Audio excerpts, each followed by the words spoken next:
Good afternoon. My name is Phyllis MacArthur, and I will be focusing on what is the correlation between race and ethnicity. My core concept comes from chapter number 3, and the core concept states that culture is something learned. The definition of race in sociology is a group of people who have differences and similarities in biological traits deemed by society to be socially significant. Race is inherited while ethnicity is learned. Ethnicity refers to the shared cultural practices, perspectives, and distinctions that set apart the group of people from another. Language, religion, and the form of dress are all characteristics of ethnicity.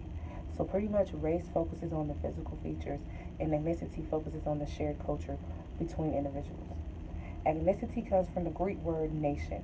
Americans use nationality to mean ancestry, which is the same thing as an ethnic background. Both are social constructions. And when I say social construction, I mean pretty much a social construction is something that has been accepted by society. Pretty much, society accepts the fact that everyone belongs to a certain race, but everyone doesn't share the same biological gene. So, a lot of individuals think that because we share the same race, for example, black people, because we're all black, we must all have the same biological gene stating that we're black. But biologically, everyone doesn't have the same chromosome in their body to say that, oh, you're black. Because if that was the case, then we would all be the same complexion. So society has created race and ethnicity to pretty much put individuals into groups. So whenever you create race and you create ethnicity, these two different terms, you're pretty much putting everybody into groups. And whenever you put everyone into groups, that's when racism happens and prejudice things happen.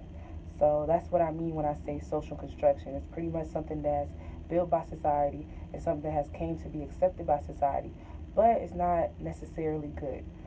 I remember reading something about W.E.B. Du Bois and how W.E.B. Du Bois talked about the color line and how America has a individual color line separating individuals. And pretty much what he's saying is because we put each other in different races, we are pretty much putting each other in different categories and pretty much allowing, not even allowing, but that's how racism happens because we're putting each other in different categories. So you have different groups looking at different groups and not liking the other groups all because we put each other in that group, if that makes sense. Um, Society has created and divided individuals apart. Race is a system of labeling that provides an identity to an individual. Race is not something biologically shared, but through a certain process, it makes individuals have sometimes unequal treatment based on physiological differences. Skin color. Ethnicity, like race, seems to be an identification method that individuals and institutions use today. So, to answer the question, how does race and ethnicity correlate? They correlate with each other because they are both identification methods that society has used to distinguish others. Pretty much, you belong to this race and you belong to this ethnicity. So, we know that you're a part of this and we know that you're a part of that. So that's how our society is created and I guess put upon because whenever you apply to different jobs, you have to fill out a resume. Not a resume, you have to fill out an application. And each application has a race box and it has an ethnicity box. So, so that's how society kind of works with race and ethnicity correlating and tying into each other.